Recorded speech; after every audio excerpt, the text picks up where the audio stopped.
Hai Andika, guys di sini. Kalau kalian lagi cari smartphone, biasanya sektor mana yang kalian cari duluan?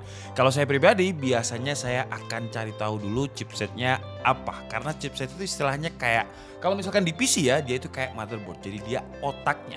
Chipset ini terhubung dengan kamera dan juga fitur-fitur lainnya. Dan dunia chipset itu, wah macem-macem.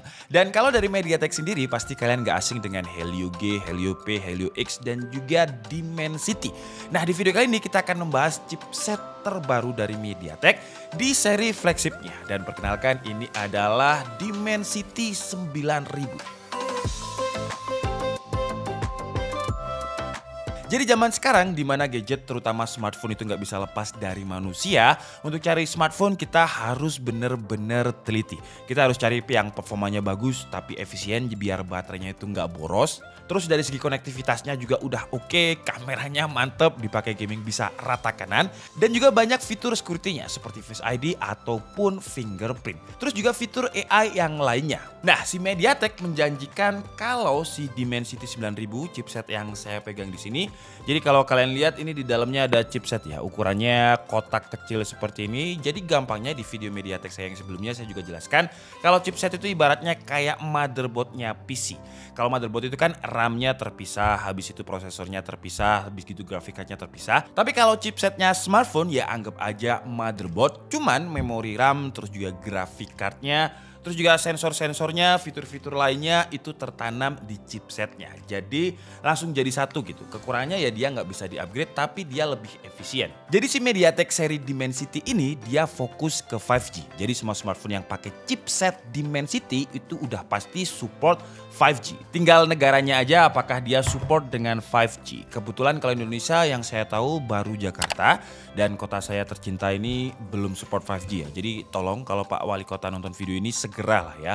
5G-nya biar segera direalisasikan. Jadi ketika saya ngetes itu biar bisa tahu gitu performa 5G itu kayak gimana. Kalau kita lihat di frame yang dikirim oleh MediaTek ini, dia tertulis sebagai 2022 flagship 5G SoC. Apa itu SoC? SoC adalah singkatan dari System on Chip. Jadi semua sistemnya itu di dalam chipnya ini. Dan harusnya karena chipsetnya ini udah launching, jadi kita bakalan lihat banyak smartphone global ya. Kalau untuk Indonesia sendiri, jujur saya belum tahu dia bakalan ditaruh di HP mana. Tapi kalau untuk global dan juga versi China sana, udah banyak yang pakai Dimensity 9000. Dan berhubung MediaTek cuman kirim chipsetnya aja, nggak ada smartphone-nya, jadi saya nggak bisa cobain di smartphone.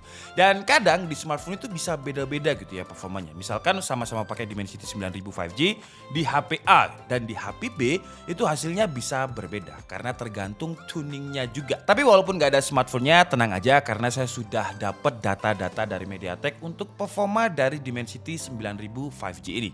Jadi MediaTek Dimensity 9000 ini dinobatin sebagai chipset smartphone TSMC pertama dengan ukuran fabrikasi 4 nanometer. TSMC itu produsen buat chipset dari Taiwan dan sejauh ini paling canggih dan hemat energi dalam memproduksi jutaan chipset yang ada di handphone kita. Dan untuk spesifikasinya Dimensity 9000 ini pakai Cortex X2 yang kecepatannya lebih dari 3 GHz, lebih tepatnya 3,05 GHz. Dan dia juga punya 3 performance core ARM Cortex A710 sampai dengan 2,85 GHz. Terus juga ada 4 efisiensi core ARM Cortex A510. Terus chip ini juga udah pakai LPDDR5X yang kecepatannya sampai 7500 Mbps atau 20% lebih cepat ketimbang LPDDR5. Kalau untuk GPU dan performa gamingnya, melihat spesifikasinya ini menurut saya MediaTek sih nggak perlu ditanya lagi sih ya. Untuk GPU-nya ini dia pakai MediaTek Hyper Engine 5.0 yang GPU-nya dia pakai prosesor ARM Mali G710 GPU MC10 yang pertama kali dipakai di dunia. Terus dia juga udah pakai AI VRAS dan dia udah ada Ray Tracing SDK pakai Vulkan. Pertama di industri chip ini. Terus untuk EPU-nya Dimensity 9000 pakai MediaTek EPU 590 yang secara spesifik didesain buat ningkatin efektivitas performa AI di multimedia, gaming, dan kamera yang klaimnya 4 kali lebih efisien dibanding generasi sebelumnya. Karena udah ada upgrade end-to-end yang bisa maksimalin efisiensinya ini. Dari segi kamera dia pakai Imagic dan di video MediaTek saya sebelumnya saya suka banget dengan gimmick marketing Imagic, jadi kayak gabungan image dan juga magic. Kalau ada magicnya itu kayak seharusnya gambarnya bagus. Di Dimensity 9000 5G ini dia pakai Imagic 790 yang merupakan desain baru 18 bit XDR ESP yang kasih pengalaman pertama buat ambil video XDR di 3 kamera secara barengan. Jadi kita bisa record pakai 3 kamera secara bersamaan dengan 3 exposure yang beda-beda juga. MediaTek Imagic 790 juga jadi yang pertama buat support kamera handphone dengan resolusi, coba kalian tebak berapa resolusinya ya. Resolusinya 320 megapiksel. Itu kalau misalkan kita buat foto masa depan langsung cerah gitu ya. Intinya kelihatan banget lah. Buat yang penasaran 320 megapiksel itu kayak apa? Ya biasanya dipakai sama kamera-kamera profesional buat ambil panoramik. Atau gampangnya kalau handphone kalian itu kameranya 32 megapiksel kalikan aja 10 resolusinya loh ya. Jadi kalau misalkan kalian zoom detailnya bisa lebih dapet 10 kali lebih detail lah dibandingkan dengan kamera kalian yang 32 megapiksel tadi. Tapi apakah resolusi besar itu bisa menghasilkan gambar yang bagus? Enggak juga ya, karena banyak faktor yang menentukan kamera itu bagus. Terus di bagian display, MediaTek Dimensity 9000 ini pakai MediaTek Miravision 790 yang punya teknologi buat sesuai spek display yang luas dan beda-beda di tiap smartphone. Supaya kita bisa selalu dapat gambar dan visual yang bagus di layar smartphone kita. Miravision 790 ini udah support 144 Hz dengan resolusi WQHD+ atau 180 Hz kalau resolusinya Full HD+.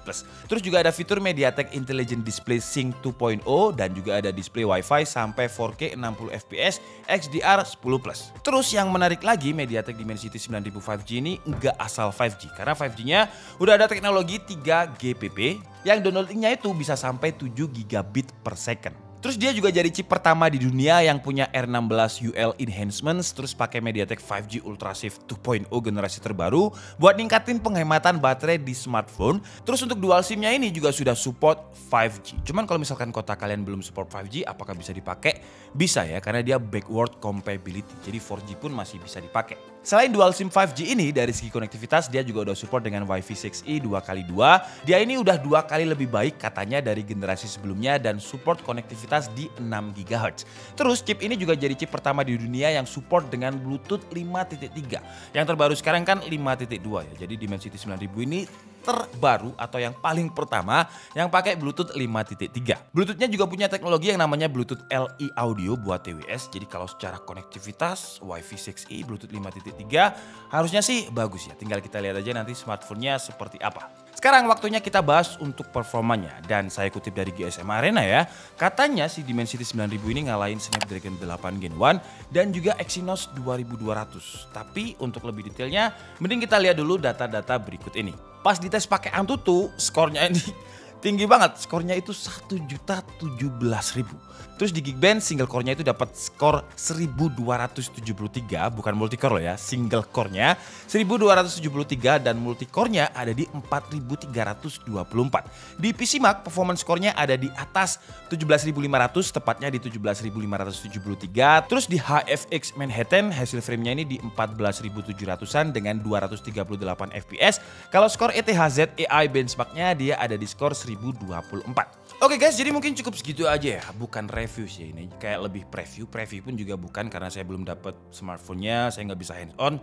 Ini lebih kayak janji-janji MediaTek gitu. Jadi nanti kita tinggal lihat aja Dimensity 9000 5G ini bakalan ditaruh di HP mana, terus yang masuk resmi ke Indonesia itu yang mana. Kalau untuk performanya biasanya di beda brand itu bisa beda-beda hasilnya. Kameranya pun apakah nanti bakalan ada yang pakai 320 megapiksel, kita juga belum tahu. Tapi yang bisa kita lihat di sini dari janji-janjinya ya, gimana MediaTek terus berinovasi.